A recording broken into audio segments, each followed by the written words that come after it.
Hey, what's happening, everyone? I'm SirJames coming at you guys with another video, and today we're going to be taking a look at a package that was sent to me courtesy of Smugglers Den. So before we bring the box over and start unwrapping everything, I wanted to go ahead and share with you guys their information, which I'll put links in the description down below as well. So if there's something here that I'm unboxing that you seem to like, you'll know where you could find that.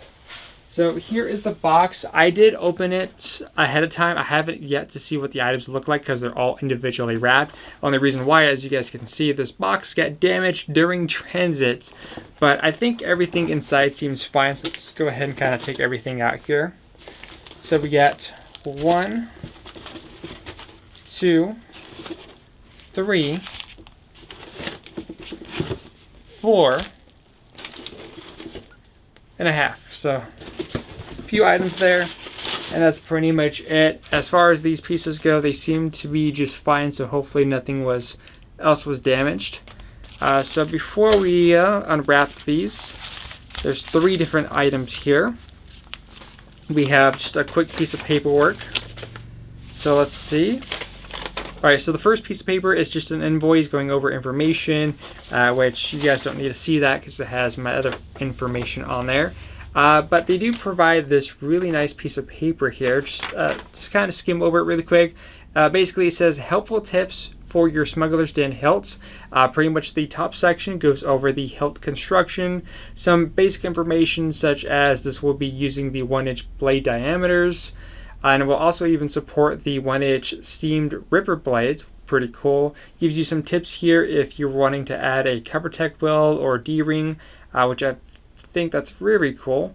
The middle section talks about painting, and they even go over details, just skimming over in terms of what kind of sandpaper to use, starting with the 60 grit, pretty much giving you some pointers and tips to basically bring the best of how this is going to look once you paint it. And then it's also going over some electronics in terms of what it supports, what it fits. So cool. I was actually told that what these here would actually fit even with the plug-and-play kit that Saberforge offers, which unfortunately it's in my Saberforge hilt right now, but this is just merely the unboxing video anyways. And let's go ahead and I guess we'll start with these right here, these little burrito wrappings. So this one here on both of these, it says Retribution. Pretty cool name to it, so hopefully I don't damage anything.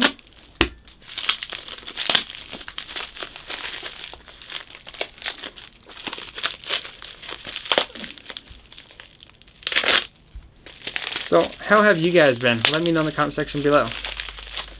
So now that we got that pre-cut, let's go ahead and kind of slide it in there.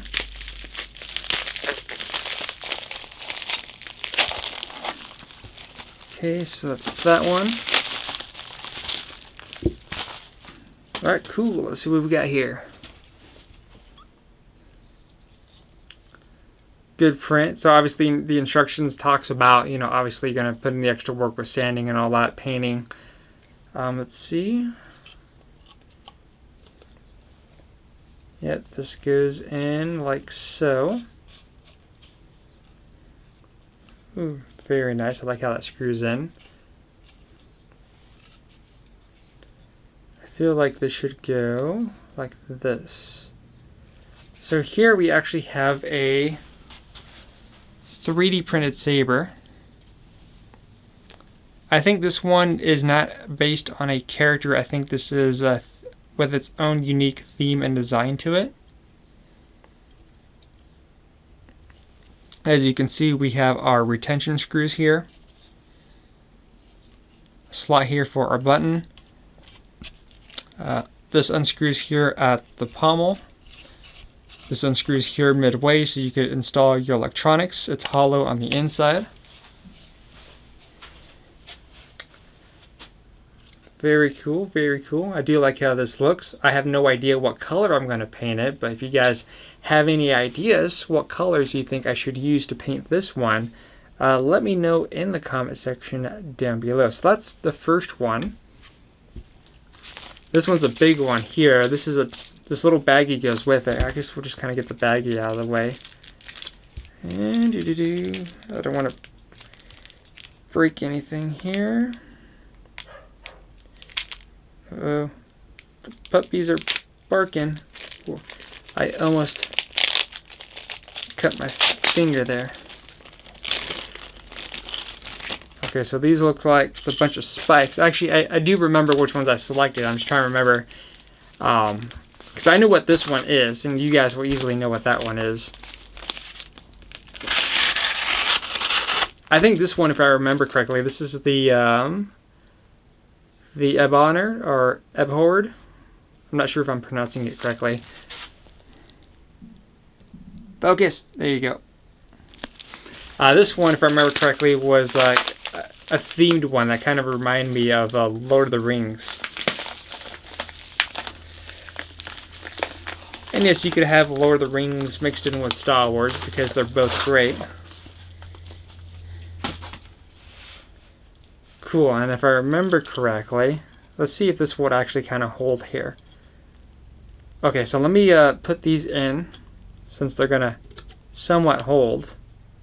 I don't know if they're all going to hold, because I'm going to have to glue these in, but let's see how many of them would actually stay. Because this thing is quite menacing looking. But everything's fitting in quite nicely, actually. We got one more here. This one won't stay, but hopefully I could show you. So we got the pommel section that unscrews. We got right here the midway, and then up here this top section. So here is the next one. Oop, I do apologize for hitting that camera. So here is the other one. As you can see, we have some inspiration there for Lord of the Rings. Just look at that emitter. That's a really cool looking emitter.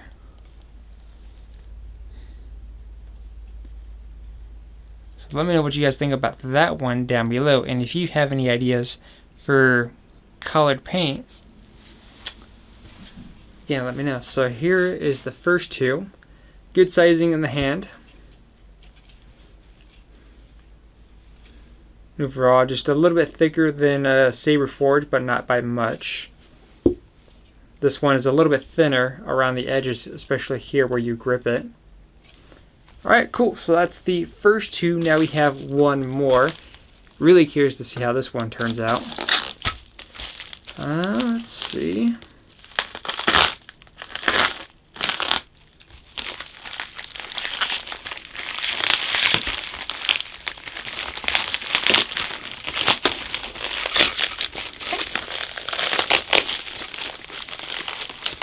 We got additional pieces here.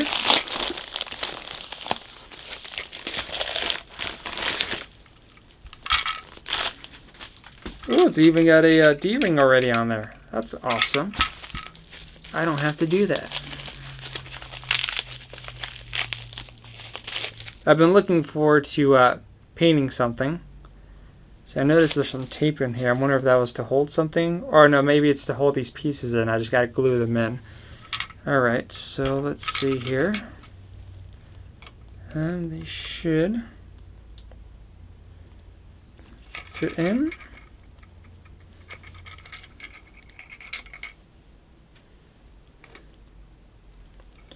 Oh, my bad. I'm doing that wrong. This is the top section. I got that mixed up for some reason.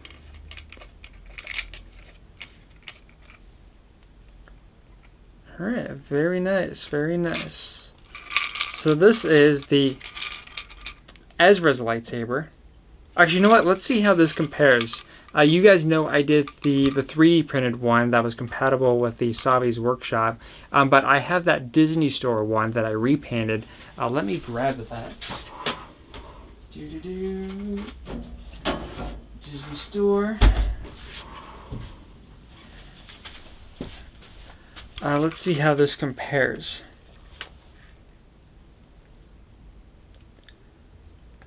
Just a little bit bigger than the Disney Store.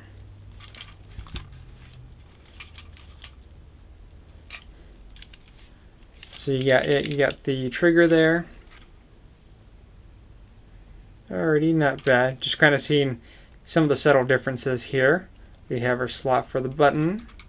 I did notice that this top section here towards where the blade section goes is done a little bit differently. I kind of like the original one a little bit better, but that's just me. Cool.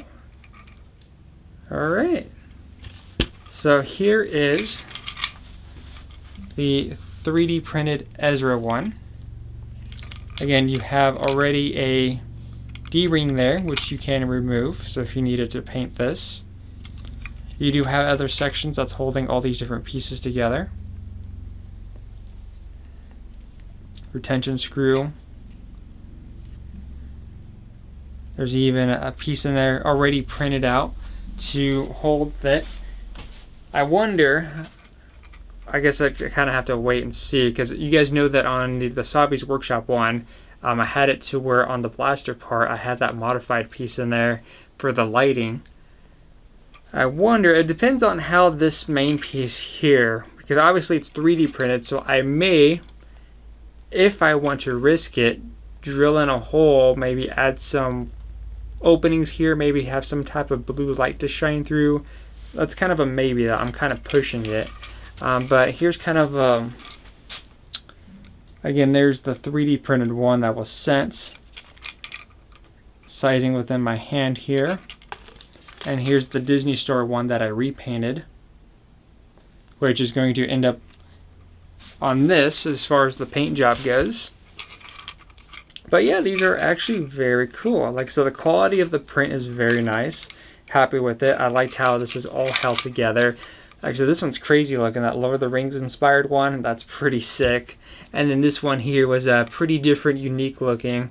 So again, I'm going to have fun trying to figure out what I want to do for color wise. But let me know which one of these did you guys like in the description down below. Actually, you know what I'm considering? I just kind of had a crazy idea. It just kind of hit me right now. Now, you guys know when it comes to the sound cards, I like Crystal Focus 10. And I remember there was a company, I can't remember who it was. I'm not sure if it was Phoenix Props or Watto's Junkyard or something like that. But some company out there made a limited run of an actual Ezra lightsaber. This style, full metal and everything. I think it was only limited to like maybe 500 pieces, which I think is already sold out. I never got it because the hilt was quite expensive at, I think it was like $500 or $600 just for an empty hilt. And with that kind of money, it's like I could put that towards an installed saber. What if, because you could get electronics installed in here, what if I picked one of these, specifically this Ezra one here, what if I send this out after I get it all painted and actually get this installed with Crystal Focus 10?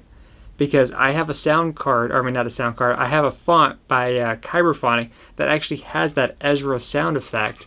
So this will be perfect for that. But again, let me know what you guys think about the idea in the comment section down below. So again, Smugglers Den, I do thank you for it. Like I said, the instructions that they had wherever I put it, which is back here, the instructions here are great. Like I said, they go into real detail in terms of what kind of sandpaper you should use, the process and the step-by-steps, and to ensure that you're getting the best results possible. They give you an idea in terms of a sealer finish, which they prefer lacquer. But again, I really like the paperwork. I really like the quality of these prints here.